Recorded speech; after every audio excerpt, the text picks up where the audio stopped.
Dear students, last time हमने पढ़ा था नाइट्रिक एसिड की प्रिपरेशन। आज हम करने जा रहे हैं properties and reactions of nitric acid. सबसे पहले हम इसकी प्रॉपर्टीज को जब हम देखते हैं तो ये हमारे पास nitric acid, concentrated nitric acid, ये हमारे पास कलरलेस लिक्विड है, colourless and volatile liquid.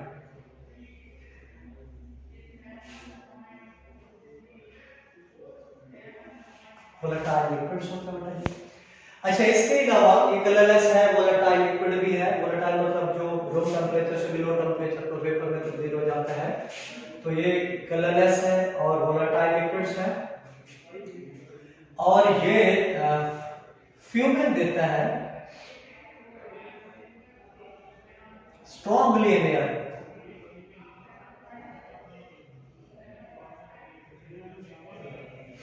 Actually nitric acid ये जब फ्रेश होता है तो ये कलरलेस होता है, लेकिन इसमें से नाइट्रोजन डाइऑक्साइड गैस जब रिलीज होती है तो mixture of nitric acid and nitrogen dioxide is known as fuming of nitric acid.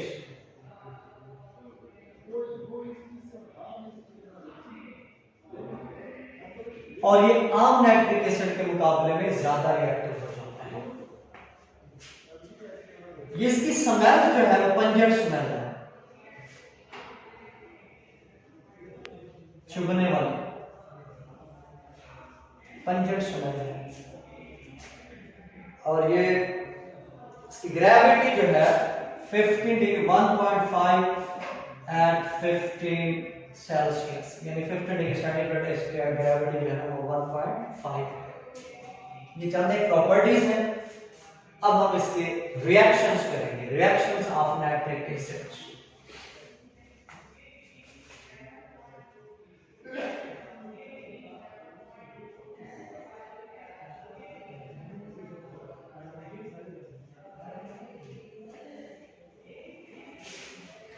Nitric acid ये डिकम्पोज हो जाता है,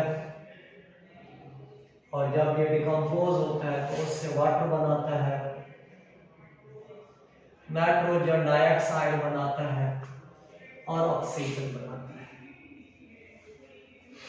इट मीन आगे जब हम इसके रिएक्शन देखेंगे तो उनके रिएक्शन में मोस्टली जो हमें चीजें नजर आएंगी वो वाटर नजर आएगा और नाइट्रोजन डाइऑक्साइड या फिर नाइट्रिक ऑक्साइड या सम केसेस में N2O या कुछ केसेस में अमोनियम नाइट्रेट।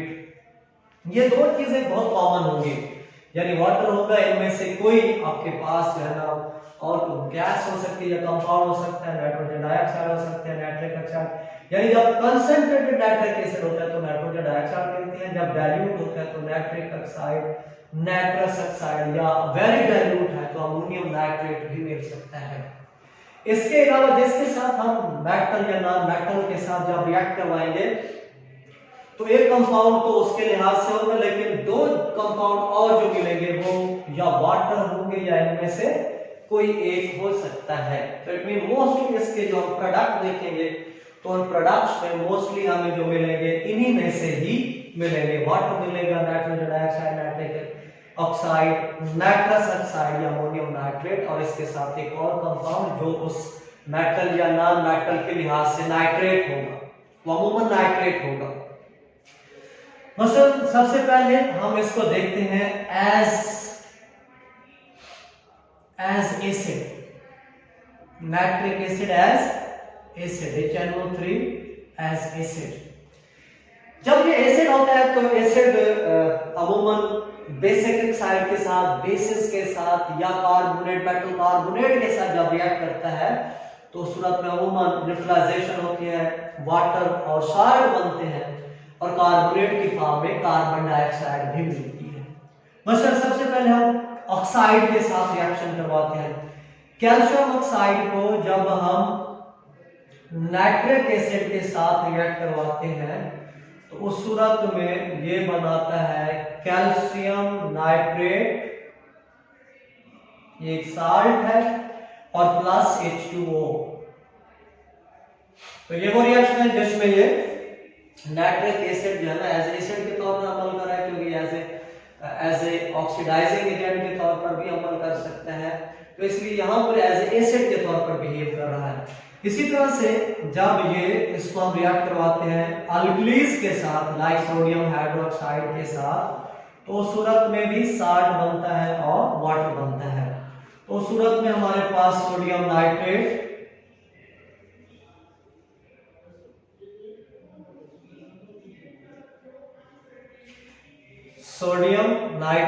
प्लस 2H2O और वाटर बनता है।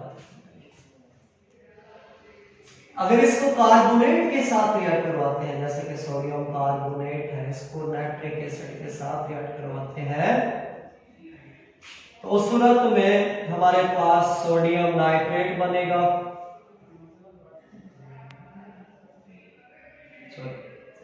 सोडियम नाइट्रेट बनेगा, सोडियम नाइट्रेट बनेगा, प्लस वाटर बनेगा और प्लस कार्बन डाइऑक्साइड। तो ये यहाँ पर मैं ऑलरेडी बता चुका हूं कि जब कार्बोनेट के साथ किसी एसिड को जब हम रिएक्ट करवाते हैं तो साथ वाटर के साथ साथ कार्बन डाइऑक्साइड गैस भी रिलीज होती है। तो इस तरह से ये तो तमाम रिएक्शन है जिसमें नाइट्रिक एसिड जो है ना वो एज ए एसिड के तौर पर बिहेव कर रहा है। एसिड के तौर पर जब बिहेव करने का मतलब यह है कि जहां पर रिएक्टेंट और प्रोडक्ट में अमूमन इसका ऑक्सीडेशन नंबर सेम रहता है, तो जब ऑक्सीडेशन नंबर सेम रहता है तो उसकी वजह से हम कहते हैं ये एज ए एसिड के तौर पर बिहेव कर रहा है। अब हम इसके कुछ रिएक्शन लिखेंगे जिसमें ये एज ए ऑक्सीडाइजिंग एजेंट के तौर पर अमल करता है।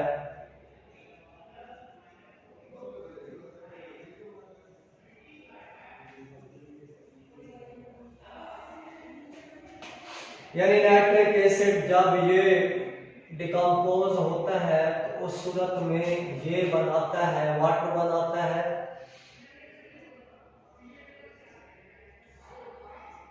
प्लस नाइट्रोजन डाइऑक्साइड बनाता है और प्लस नेसेंट ऑक्सीजन,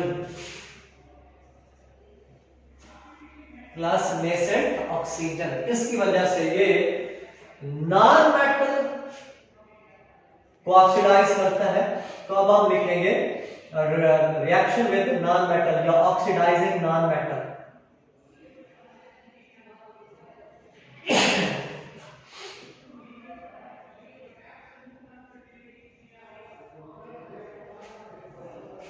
इसमें कार्बन है, सल्फर है और फास्फोरस है। कार्बन के साथ जब ये नाइट्रिक एसिड जब रिएक्ट करता है तो उस सूरत में ये बनाता है carbon dioxide H2O and plus NO2।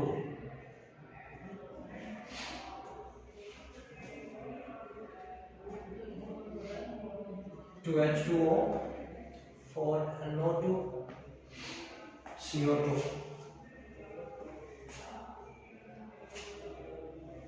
ठीक, तो कार्बन के साथ जब नाइट्रिक एसिड रिएक्ट करता है तो उस सूरत में ये कार्बन डाइऑक्साइड बना देता है, वाटर बना देता है और नाइट्रोजन डाइऑक्साइड बना देता है।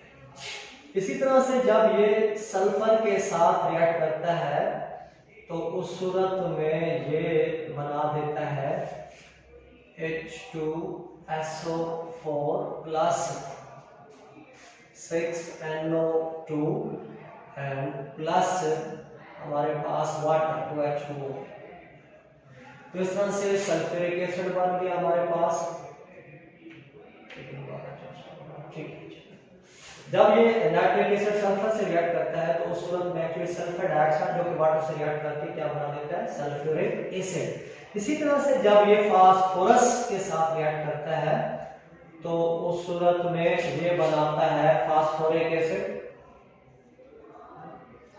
Plus nitrogen dioxide and plus water. तो ये वो रिएक्शन है जिसमें ये नॉन मेटल को ऑक्सीडाइज कर रहा है। एक्चुअली यहाँ पर ये आप एज ए ऑक्सीडाइजिंग एजेंट के तौर पर अमल करता है। तो यहाँ पर देखिए, यहाँ पर इसका ऑक्सीडेशन नंबर +5 में है और इसमें ऑक्सीडेशन नंबर +4 में है। तो ये जितने भी है +4 तो इट मीन ये दूसरों को ऑक्सीडाइज करता है, सबको तो क्या हो जाता है, रिड्यूस हो जाता है। तो इस वजह से ये जब नॉन मेटल को ऑक्सीडाइज करता है, इटसेल्फ इज रिड्यूस, और इस सूरत में इसका ऑक्सीडेशन नंबर +5 से +4 में तब्दील हो जाता है। तो ये हमने दो अभी रिएक्शन देखे, एक वो वाला रिएक्शन है जिसमें ये as a oxidise as acid behave करता है, और यहाँ पर एज ए ऑक्सीडाइजिंग एजेंट, और ये पर्टिकुलरली हमने किया कि ये किस तरह से नॉन मेटल को ऑक्सीडाइज करता है, जिसमें कार्बन, सल्फर और फास्फोरस को ये ऑक्सीडाइज कर देता है उनके मुतल्लिका ऑक्साइड्स में। और हमारे पास मेटलॉइड्स हैं जैसे कि आर्सेनिक है, एंटीमनी है। इसको जब हम नाइट्रिक एसिड के साथ रिएक्ट करवाते हैं तो उस सूरत में ये मुतल्लिका एसिड्स बनाता है।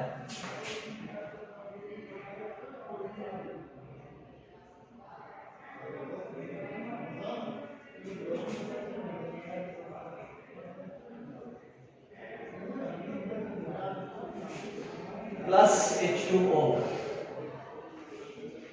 तो यहां पर हम इसको देख कर देखते हैं, पहले किसके साथ, 4 के साथ करके देखते हैं। 3 ये हो गए, 3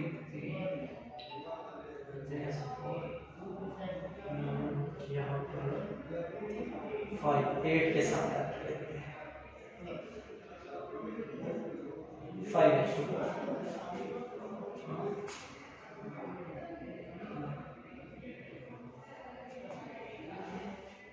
H3SO4 प्लस ये टर्न ऑफ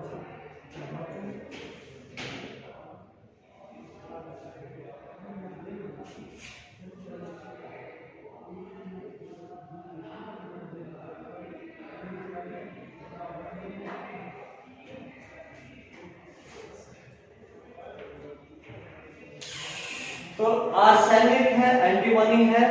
जब इसको हम नाइट्रिक एसिड के साथ रिएक्ट करवाते हैं तो आर्सेनिक एसिड बनाता है, और एंटीमनी के साथ बनाते हैं तो एंटीमोनिक एसिड बनता है, प्लस नाइट्रोजन डाइऑक्साइड बनती है, और प्लस इसके अलावा इसमें वाटर भी बनता है। तो ये रिएक्शन है जिसमें ये एज ए एसिड के तौर पर बिहेव कर रहा है, और ये वो रिएक्शन है जिसमें ये एज ए ऑक्सीडाइजिंग एजेंट के तौर पर अमल कर रहा है।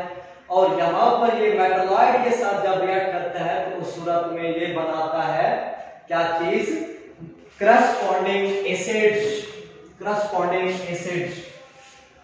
अब हम रिएक्शन करेंगे विद मेटल्स।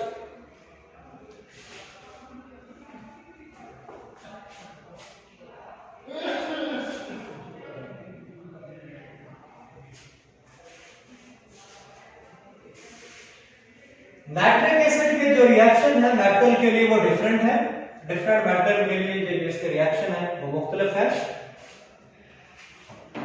इसमें मुख्तलिफ कंपाउंड्स देते हैं, मसलन कुछ मेटल्स ऐसी हैं जो बिल्कुल reaction with metal,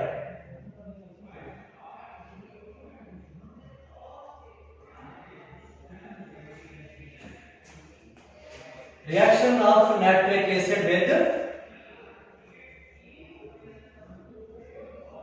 with metals के लिए डिफरेंट होते हैं इनके रिएक्शन। कुछ मेटल के साथ बिल्कुल ये रिएक्ट नहीं करते, मसलन गोल्ड, प्लैटिनम, इरेडियम,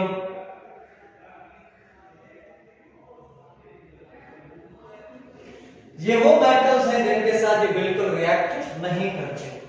अलबत्ता कुछ मेटल के साथ ये जब रिएक्ट करते हैं तो सूरत में ये एक लेयर बना देते हैं जिसे हम प्रोटेक्टिव लेयर कहते हैं। मसलन हमारे पास है आयरन, कोबाल्ट, निकल, chromium and aluminium.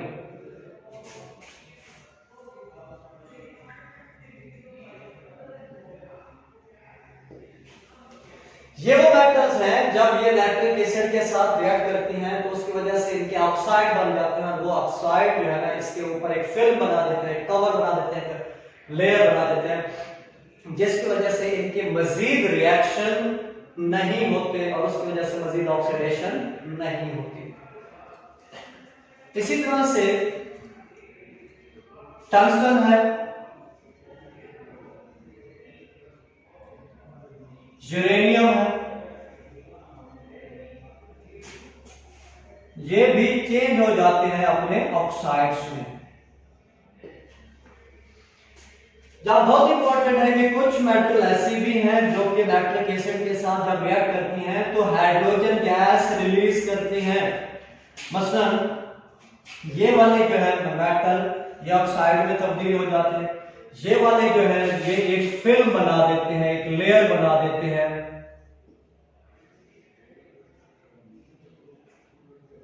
Of oxides.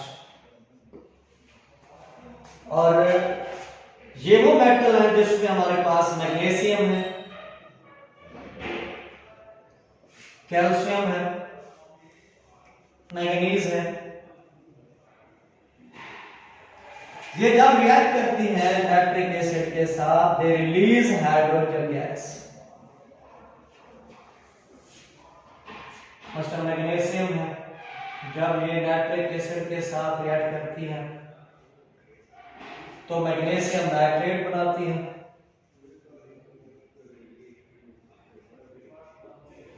इसी तरह से कैल्शियम है, जब ये नाइट्रिक एसिड के साथ रिएक्ट करती है तो कैल्शियम नाइट्रेट बनाती है और हाइड्रोजन गैस रिलीज होती है। तो यहां से ही पता चल रहा है हमें कि ये जो नाइट्रिक एसिड है इसके मेटल की जो रिएक्शन है बिल्कुल डिफरेंट है, मुख्तलिफ है, और उसकी वजह से जो हमारे प्रोडक्ट बनते हैं वो भी डिफरेंट होते हैं। मसलन कुछ मेटल बिल्कुल रिएक्ट नहीं करती, कुछ मेटल ऐसी है जो नाइट्रिक एसिड के साथ जब रिएक्ट करती है तो वो एक लेयर या फिल्म ऑफ ऑक्साइड बना लेते हैं, जिसकी वजह से मजीद उनकी ऑक्सीडेशन नहीं होती, मजीद उन पर अटैक नहीं होता, और कुछ मेटल ऑक्साइड में तब्दील हो जाती हैं। कुछ मेटल ऐसी भी हैं जो नाइट्रिक एसिड के साथ रिएक्ट करके हाइड्रोजन गैस रिलीज करती है। अब कॉपर का जब हम बिहेवियर देखते हैं टुवर्ड नाइट्रिक एसिड वो भी डिफरेंट है। कॉपर मेटल को जब हम डाइल्यूट नाइट्रिक एसिड के साथ देखते हैं तो इसका बिहेवियर कुछ और होता है, और इसी कॉपर को जब हम कंसंट्रेटेड नाइट्रिक एसिड के साथ देखते हैं तो इसका बिहेवियर कुछ और होता है, प्रोडक्ट्स और बनते हैं। तो इट मीन जब ये कॉपर डाइल्यूट नाइट्रिक एसिड के साथ रिएक्ट करता है तो कॉपर नाइट्रेट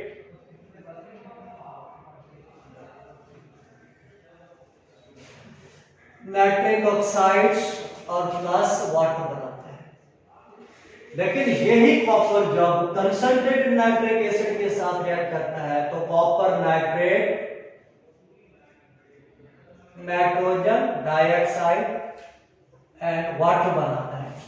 तो इट मींस एक्चुअली यहां पर मैं पहले बता चुका हूं कि हमारे पास ये जो नाइट्रिक एसिड के मुख्तलिफ मेटल या नॉन मेटल के साथ जब हम रिएक्शन देखेंगे तो मोस्टली हमारे पास एक तो उसी के नाइट्रेट बनेंगे, जिस मेटल मेटल पर्टिकुलर उसके साथ रिएक्ट करें तो मोस्टली उसके नाइट्रेट बनेंगे, यानी साल्ट बनेगा, और वाटर सब में होगा। इसके अलावा यहाँ पर हमारे पास नाइट्रोजन के ऑक्साइड है, ये मैंने 3-4 पहले बताए थे, उसमें से एक अगर डाइल्यूट है तो वो नाइट्रिक ऑक्साइड देगा, अगर कंसंट्रेटेड होगा तो नाइट्रोजन डाइऑक्साइड। लेकिन किसी जगह जो है ना वो डाइनाइट्रोजन ऑक्साइड के डाइल्यूट की फॉर्म में, जैसा जिंक जो है ना वो जब रिएक्ट करती है डाइल्यूट के नाइट्रिक एसिड के साथ तो वो डाइनाइट्रोजन ऑक्साइड या नाइट्रस ऑक्साइड बना देती है। और बहुत डाइल्यूट के साथ सम केसेस में ये अमोनियम नाइट्रेट भी बन देते हैं। तो इट मीन यहाँ पर हमारे पास एक तो नाइट्रेट बनेंगे मेटल के प्लस वाटर बनेगा। यहाँ पर जो मोस्टली डाइल्यूट के लिए हमें नाइट्रिक ऑक्साइड मिलेगा और कंसंट्रेटेड के लिए हमारे पास नाइट्रोजन डाइऑक्साइड होगा। अब इसको जब हम रिएक्ट कराएंगे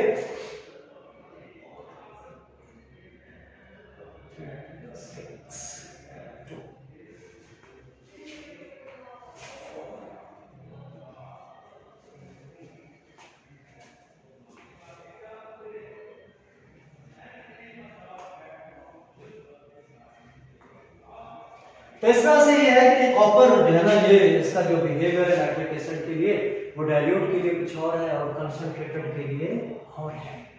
तो इसी तरह मोस्टली जब हम मेटल का जिक्र करेंगे तो उसमें जिस तरह से हमारे पास मरकरी है, जब ये नाइट्रिक एसिड के साथ रिएक्ट करता है तो अगर हम डाइल्यूट ले लेते हैं या एक्वस नाइट्रिक एसिड ले लेते हैं तो मर्क्यूरस नाइट्रेट बनाता है, मर्क्यूरस नाइट्रेट बनाता है, मर्क्यूरस नाइट्रेट बनाता है और प्लस इसके अलावा नाइट्रिक ऑक्साइड बनता है और प्लस वाटर बनता है।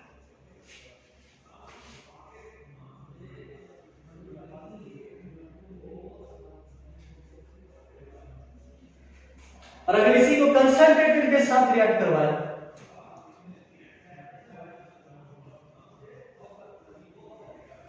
तो मर्क्यूरिक नाइट्रेट बनता है। ये मर्क्यूरस नाइट्रेट, यानी यहां पर इसका ऑक्सीडेशन नंबर +1 है और यहां पर इसका ऑक्सीडेशन नंबर +2। तो मर्क्यूरिक नाइट्रेट बनाता है, प्लस नाइट्रोजन डाइऑक्साइड बनता है और प्लस वाटर बनता है।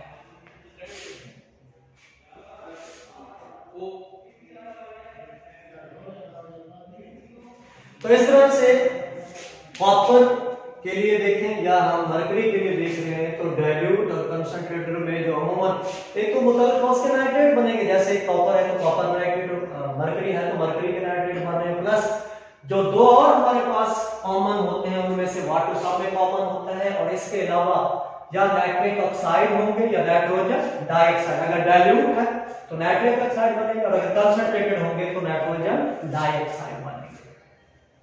इसी तरह से सिल्वर है और बहुत सारे जिंक के जब हम रिएक्ट देखते हैं, zinc reaction with zinc, zinc के साथ जब हम इसके रिएक्शन देखते हैं तो वेरी डाइल्यूट जब हम देखते हैं, वेरी डाइल्यूट, तो उस सूरत में जिंक नाइट्रेट बनता है प्लस अमोनियम नाइट्रेट बनता है और प्लस वाटर बनता है। यानी यहां पर आकर मैंने पहले भी बताया था कि ये यहां पर नाइट्रिक ऑक्साइड भी बन सकते हैं या डाइनाइट्रोजन ऑक्साइड भी डाइल्यूट के लिए और कंसंट्रेटेड के लिए नाइट्रोजन डाइऑक्साइड बनता है और वेरी डाइल्यूट सम केसेस में जो है ना वो अमोनियम नाइट्रेट। तो यहां पर ये वेरी डाइल्यूट हम नाइट्रिक एसिड इस्तेमाल कर रहे हैं जिंक के लिए, तो इसके साथ ये अमोनियम नाइट्रेट भी दे रहा है।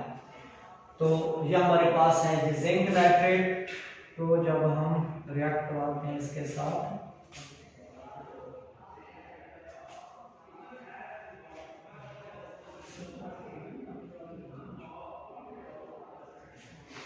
जी अमोनियम नाइट्रेट प्लस वाटर बनते हैं। इसी तरह से इसको अगर हम डाइल्यूट के साथ रिएक्ट करवाएं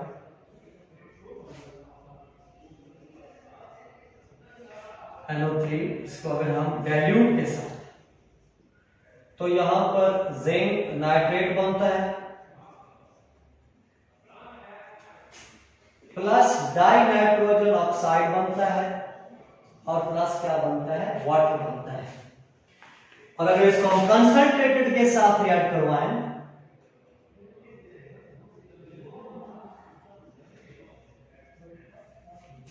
तो यहां पर जिंक नाइट्रेट बनता है प्लस नाइट्रोजन डाइऑक्साइड बनता है और प्लस वाटर। तो यहां पर जो देखें जिंक नाइट्रेट सामने बन रहा है, यस इसमें बन रहा है, इसमें बन रहा है, इसमें बन रहा है, वाटर सामने बन रहा है। यहां पर जो फर्क है यहां पर थोड़ा एक ही है, वेरी डाइल्यूट है तो अमोनियम नाइट्रेट, डाइल्यूट में नाइट्रोजन डाइनाइट्रोजन ऑक्साइड या नाइट्रस ऑक्साइड बनता है और कंसंट्रेटेड में नाइट्रोजन डाइऑक्साइड। तो इस तरह से हम इनके बिहेवियर देखते हैं जिंक के साथ वेरी डाइल्यूट, डाइल्यूट कंसंट्रेटेड के, तो ये है वो रिएक्शन जिसमें ये मेटल के साथ रिएक्ट कर रहा है कंसंट्रेटेड एसिड और मुख्तलिफ कंसंट्रेशन में इसके जो प्रोडक्ट्स बनते हैं वो डिफरेंट हो सकते हैं। तो इसको जरा देखें, रिपीट करें।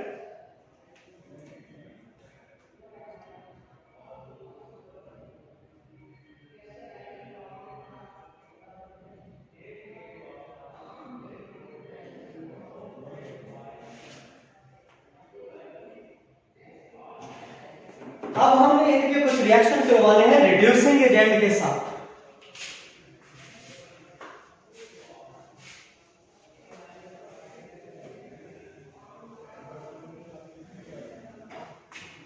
रिड्यूसिंग एजेंट के साथ जब हम इनके reaction with reducing agent,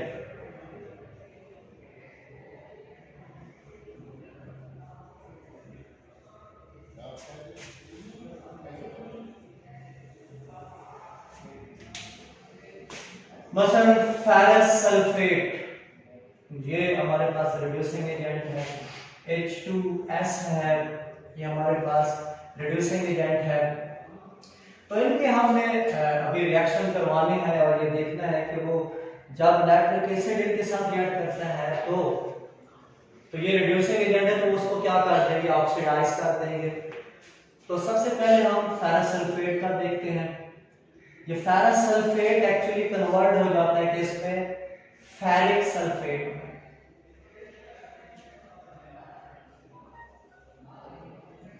H2S change हो जाता है किसमें, सल्फर में। यानी ये नाइट्रिक एसिड जो है ना, इनको क्या कर देता है, ऑक्सीडाइज कर देता है। ये रिड्यूसिंग एजेंट है, ये दूसरों को रिड्यूस कर देते हैं और खुद क्या हो जाते हैं, ऑक्सीडाइज हो जाते हैं। तो इसी तरह से हमारे पास हाइड्रोजन आयोडाइड है या पोटेशियम आयोडाइड है, तो वो भी किसमें कन्वर्ट हो जाते हैं, आयोडीन में तब्दील हो जाते हैं। तो सबसे पहले फेरस सल्फेट है, इसको हम H2SO4 के साथ रिएक्ट करते हैं नाइट्रिक एसिड की मौजूदगी में। तो उस सूरत में हमारे पास ये बना देते हैं Fe2SO4 thrice.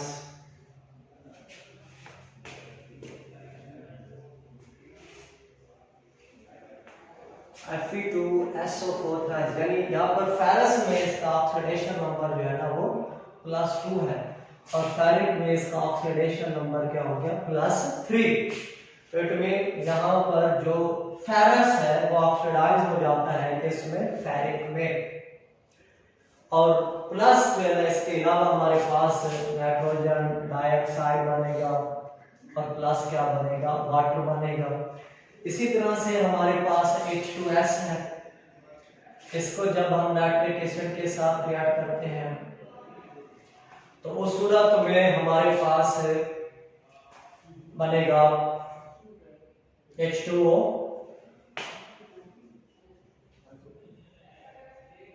Plus sulphur and plus nitrogen dioxide.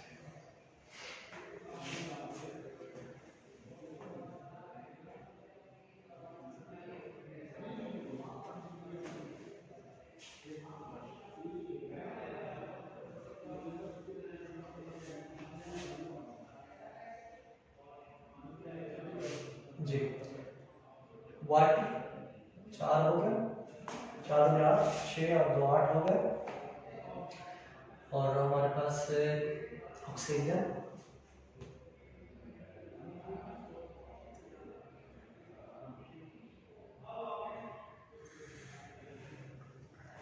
तो इसी तरह से हमारे पास फेरस सल्फेट जो है ना वो फेरिक सल्फेट में तब्दील हो रहा है। और इस तरह से जो हमारे पास हाइड्रोजन सल्फाइड है वो किस में जा रहा है, सल्फर में जा रहा है। तो इस तरह से यहाँ पर ये रिड्यूसिंग एजेंट है, जैसा कि हमारे पास फेरस सल्फेट है, हाइड्रोजन सल्फाइड है। जब ये नाइट्रिक एसिड के साथ रिएक्ट करते हैं तो उस सूरत में जो फेरस सल्फेट है वो फेरिक सल्फेट में तब्दील हो जाता है। हाइड्रोजन सल्फाइड जो है ना वो किस में चेंज हो जाता है, सल्फर में तब्दील हो जाता है। तो इस तरह से ये हमारे पास oxidising agent nitric acid reduce कर देता है किसको, ये हमारे पास जो मुतलका है ये हाइड्रोजन सल्फाइड है या फेरस सल्फेट है, ये इनको ऑक्सीडाइज कर देता है मुतलका फेरिक सल्फेट में, या हाइड्रोजन सल्फाइड को ऑक्सीडाइज कर देता है सल्फर में। सबसे इंपॉर्टेंट और बहुत ही इंपॉर्टेंट रिएक्शन रह गया इसका नाइट्रिक एसिड का, एक हमारे पास रॉयल वाटर या एक्वारिजर।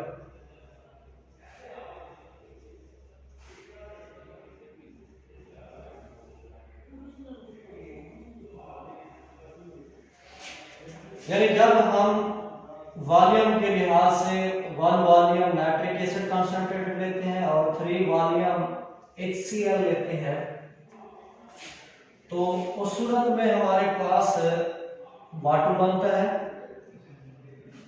प्लस नाइट्रोसाइल क्लोराइड बनता है और प्लस क्लोरीन बनता है।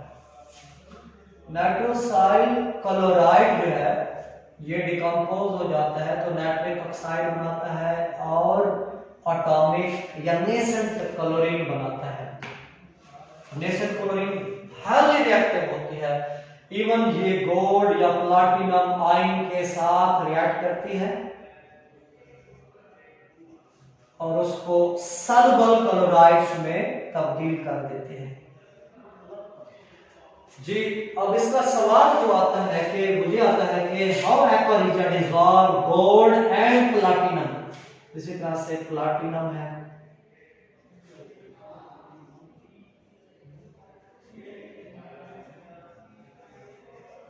ये वो साल्ट गोल्ड के साल्ट है, ये प्लैटिनम के साल्ट है और ये दोनों साल्ट जो है वाटर सॉल्युबल होते हैं जिसकी वजह से ये गोल्ड और प्लैटिनम जो है ना वो डिसॉल्व हो जाते हैं।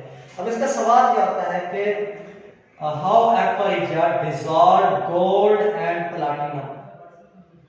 तो जब हम 1 volume nitric concentrated nitric acid ले लेते हैं और 3 वॉल्यूम जो है ना वो कंसंट्रेटेड HCl लेते हैं, हाइड्रोक्लोरिक एसिड लेते हैं, तो उससे हमारे पास एक एक्वा रिएक्शन हासिल होता है। उसमें नाइट्रोसाइल क्लोराइड वो डिकम्पोज होकर वो नेसेंट क्लोरीन और एक्चुअली नेसेंट क्लोरीन के गोल्ड या प्लैटिनम के साथ रिएक्ट करके और उनको सॉल्युबल साल्ट में तब्दील कर देती है। तो इस तरह से ये गोल्ड या प्लैटिनम सॉल्युबल हो जाते हैं, डिसॉल्व हो जाते हैं। Thank you.